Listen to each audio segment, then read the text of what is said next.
India and the European Union are on the verge of sealing a landmark free trade agreement, with negotiations entering their final stage and a formal announcement expected on January 27th.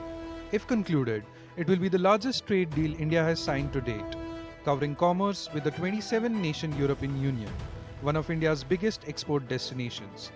Experts say the agreement is expected to deliver significant economic gains for both India and the EU. I think that India EU FTA is just not a trade negotiation. It's a strategic reset in how worlds to rule-based and large economies choose to work together.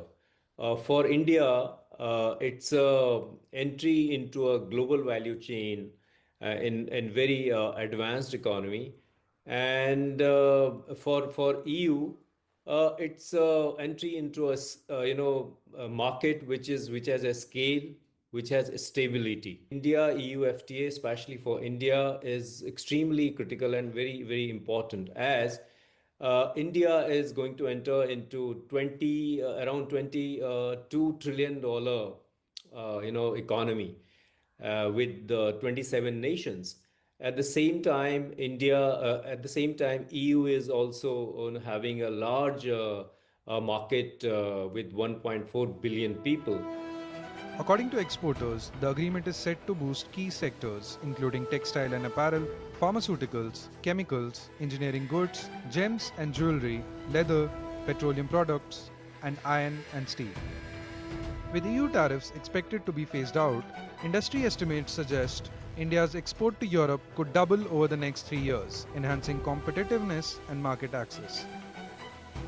There are sectors like textile and apparels, gems and jewelries, which would like to have a trade deal, be it with the US or the EU. These are the traditional export-oriented, labor-intensive sectors, and these sectors are suffering a lot because of the problems in the US. So, the sectors that will be really gaining are the labor intensive export oriented sectors like textile and apparels, gems and jewelries, leather and leather products. Of course, we would like to have more market access in pharmaceuticals, in electronics. That depends upon the depth of the deal. In many cases, we can become a manufacturing hub for the European Union companies which are trying to de-risk from China, and that is a big thing that we need to also think through. Commerce and Industry Minister Piyush Goyal has described the India EU FTA as the mother of all deals, calling it a win win for both sides.